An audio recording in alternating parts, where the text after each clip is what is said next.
মেখলিগঞ্জে পালিত হলো বিশ্ব পরিবেশ দিবস। মেখলিগঞ্জের স্বেচ্ছাসেবী সংগঠন north Bengal science and cultural সোসাইটির তরফে মেখলিগঞ্জে দিনটি পালিত হয়। এই উপলক্ষে মেখলিগঞ্জ বাজারে এদিন একটি শোভাযাত্রা বাজার পরিক্রমা করে।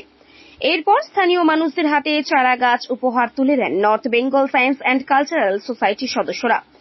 এরপর রাজ্যের দীর্ঘতম সেতু জয়ী ও সংলগ্ন এলাকার আবর্জনা পরিষ্কার করে সুন্দর পরিবেশ গঠনের বার্তা দেন সংগঠনের সদস্যরা।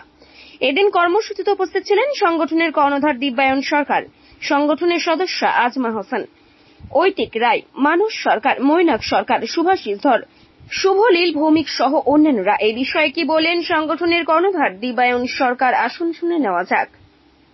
বিশ্ব পরিবেশ দিবস প্রথমে আমাদের টাউনে আমরা র্যালি করলাম একটা খুদেদের নিয়ে, এরপরে এখন এখানে আমাদের চারা গাছ বিতরণ হবে এবং তারপরে উত্তরবঙ্গ সংবাদপত্রের সংবাদ প্রকাশিত হয়েছিল যে জয়সূতে খুব প্লাস্টিক আবর্জনা জড়ো হয়েছে, তো সেইটাকে আমরা যতটা সম্ভব কমাতে আমরা একটু জয়সূতে যাবো।